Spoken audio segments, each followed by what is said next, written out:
ఒక భరోసా వస్తుంది. Sir thank you అధ్యక్ష. ముఖ్యంగా విశాఖ స్టీల్ ప్లాంట్కి సంబంధించి అధ్యక్ష, ఇది ఒక పార్టీకి సంబంధించో లేదంటే కొద్దిమంది ఒక ప్రాంతానికి సంబంధించి మొత్తం రాష్ట్రానికి సంబంధించింది. చాలాసార్లు పదే పదే నేను అనేక సందర్భాల్లో కూడా చెప్పాను అధ్యక్ష. ఇది చాలా భావోద్వేగంతో చాలా త్యాగాల మధ్య నడుమున వచ్చిన స్టీల్ ప్లాంట్ అధ్యక్ష. ఇది గతంలో కూడా గత వైసీపీ పాలనలో కూడా అది ప్రైవేటీకరణ జరగబోతోంది. ఆ రోజున మన మంత్రి గారు చెప్తున్నాడు, అచ్చెన్నాయుడు గారు చెప్తున్నాడు, ఎందుకు ఆ రోజు ధర్నా చేశారు, వీళ్ళందరూ ఎందుకు వచ్చారంటే దానికి ఆ సమయంలో జరిగింది ఏంటంటే కొంతమంది కార్మిక సంఘాల నాయకులు కూడా ఎయిర్పోర్ట్కి వెళ్ళి అప్పుడు ముఖ్యమంత్రి గారు చెప్పిన మాటలు ఏంటంటే మేము దీన్ని కొంత భూమిని అమ్మేస్తాం మీకు ఇస్తామని చెప్తే అది నిర్వీర్యం చేయడానికి వాళ్ళు ప్రయత్నం చేస్తే మేమందరం అడ్డుకున్నాం అధ్యక్ష, మా అందరితో సహా. ఇది మొన్న కూడా కార్మిక సంఘాల నాయకులతో కూర్చున్నప్పుడు ఇదే నివేదిక ఇదే అభ్యర్థన ఇచ్చారు. ఇది ప్రైవేటీకరణ చేయకూడదంటే మీరు ఎంత కమిటెడ్గా ఉన్నారో మేము అంతే కమిటెడ్గా ఉన్నాం. 2021 ఫిబ్రవరిలో మేము అమిత్ షా గారిని కలిసాం అధ్యక్ష, హోంమంత్రి అమిత్ షా గారిని కలిసి వారికి నేను ఇచ్చింది కూడా ఏంటంటే ఇది మాకు చాలా భావోద్వేగాలతో కూడింది, చాలా త్యాగాలతో కూడింది, దయచేసి దీన్ని ఎట్టి పరిస్థితుల్లో ప్రైవేటీకరణ చేయకండి అని చెప్పాం అధ్యక్ష. అలాగే మీరు గతంలో కూడా 2019-14 ఆ సమయంలో డ్రెడ్జింగ్ కార్పొరేషన్ ఆఫ్ ఇండియాను కూడా దాన్ని ప్రైవేటీకరణ చేస్తామంటే మేమే ముందుండి దాన్ని ఆప్ చేసాం అధ్యక్ష. ఇది మేమేమనుకుంటే పబ్లిక్ సెక్టార్ యూనిట్స్ లాభసాటిగా ఉన్నాయి, లాభాల దిశగా నడుస్తున్నాయి, కొద్దిపాటి నష్టాల దిశగా నడుస్తున్నాయి, వాటిని ముందుకు తీసుకెళ్ళాలి, ప్రభుత్వాలు పిఎస్యూస్ నడవాలనేది మా ఆకాంక్ష మా అందరినీ. When it comes to Vizag steel plant, we are extremely committed not to privatize. ఇది మా అందరి కమిట్మెంట్ అధ్యక్ష. అలాగే దీనికి ఇందాక మంత్రి గారు చెప్తున్నట్టుగా దీన్ని రన్ చేసే ఇష్యూస్లో చాలా లోపాలు ఉన్నాయి అధ్యక్ష. దాన్ని స్కిల్ని ఎన్హాన్స్ చేసుకోవాలి, దాన్ని కొంత పెట్టుబడి కావాలి, దానికి కొంత క్యాప్టివ్ మైండ్స్ కావాలి, లాట్ ఆఫ్ ఛాలెంజెస్ ఉన్నాయి. ప్రతిసారి నేను కార్మిక సంఘాలతో కూడా ప్రత్యేకించి ఈ మధ్యన ఒక 4 రోజుల క్రితం కూడా మాట్లాడడం జరిగింది అధ్యక్ష. వాళ్ళు కూర్చోబెట్టి దానికి సంబంధించి మీరు ఒక సమగ్రమైన ఒక కార్యాచరణ ఇవ్వండి మాకు, మీరు వస్తే నేను కేంద్ర ప్రభుత్వం నేను ప్రత్యేకించి నేను కూడా నాకు సంబంధించి నేను కూడా తీసుకెళ్తాను తెలియజేస్తున్నాను అధ్యక్ష. So we are extremely committed not to private this. I hope you're all satisfied. Okay LOP గారు కూర్చోం.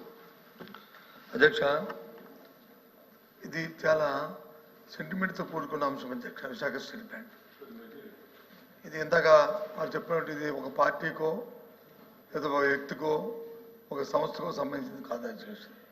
ఇది విశాఖ హక్కు, ఆంధ్రుల హక్కు, ఉమ్మడి రాష్ట్రంలో ఉన్న ఆంధ్రుల తాలూకు హక్కు అధ్యక్ష. 32 మంది ప్రాణత్యాగాలతో అయింది. ఇందాక మంత్రులు మాట్లాడుతున్నప్పుడు 1-2 విషయాన్ని వారు చెప్పడం జరిగింది. భూములు అమ్మేస్తున్నారు అప్పుడు ముఖ్యమంత్రి గారు తీర్చేద్దారు. దానికి కావాల్సిన నిధులు సేకరించుకోవడానికి ఆ రోజు చెప్తున్న ప్రయత్నం అధ్యక్ష. ఈ 6 నెలల కాలంలో విశాఖ స్టీల్ ప్లాంట్ భూముల్ని 2 దఫాలుగా ఉన్న కొన్ని పీసుల్ని ఇప్పటికే ఆప్షన్లోకి నోటిఫికేషన్ ఇచ్చిన సందర్భాన్ని కూడా ఒకసారి గుర్తు చేస్తాను అధ్యక్ష. దాన్ని మేము వ్యతిరేకించమా? ఇది కాదు, ఇది డే టు డే యాక్టివిటీలో భాగం అధ్యక్ష. ఆ సందర్భంలో మాట్లాడిన దాన్ని రాజకీయాల్లో కూర్చోపించడం కరెక్ట్ కాదు అధ్యక్ష. ఏమైనప్పటికీ కూడా ఇది పూర్తిగా కూడా దీన్ని ప్రైవేటైజ్ చేయకుండా ఉంచాలి అధ్యక్ష.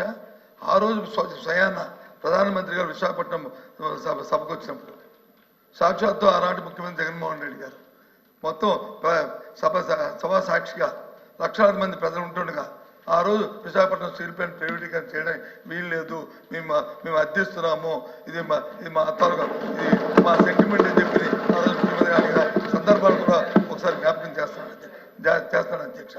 ఎందుకంటే ఇది అన్ని పార్టీల తాలూకు కమిట్మెంట్ వాళ్ళు తప్ప ఇది ఏ ఒక్కరితోనో అవుతుందో అనుకుంటే మాత్రం పొరపాటు అధ్యక్ష.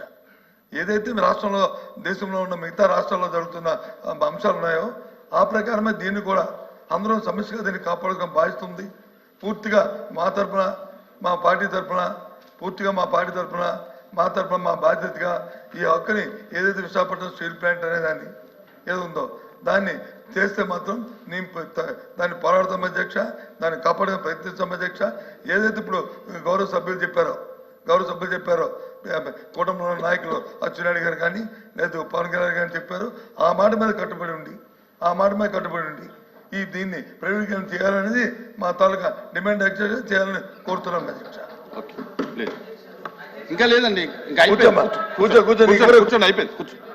Question number 13 minister for revenue sir reply చెప్తారా? Sir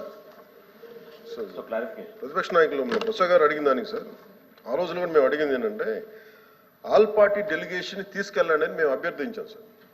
they haven't taken any initiative even then. We are real. ఆ రోజు నుంచి కూడా ఈ రోజు మేము ఒకటే కమిట్మెంట్తో మాట్లాడుతున్నాం, కానీ ఆ రోజున మేము అభ్యర్థించాం అధ్యక్ష. ఆల్ పార్టీ మీరు చేయండి, మేము తీసుకెళ్తాం, మేము అందరం వస్తామని మాట్లాడాం. Maybe they didn't consider it sir అధ్యక్ష. So want bring it to that.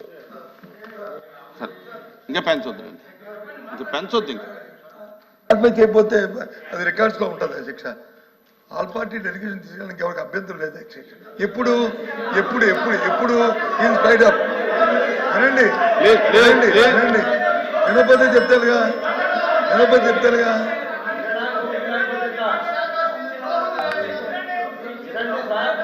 వినండి వినండి వినండి, దయచేసి వినండి. రామారావు గారు వినండి. వినటానికి అభ్యంతరం ఏముంది? ఆ రోజున్న ప్రభుత్వానికి ఆపే శక్తి లేకపోయినప్పుడు ఆల్ పార్టీ డెలిగేషన్ కావాలని మాకు ఆ శక్తి ఉంది. అది ఉంది కాబట్టి ఎందుకు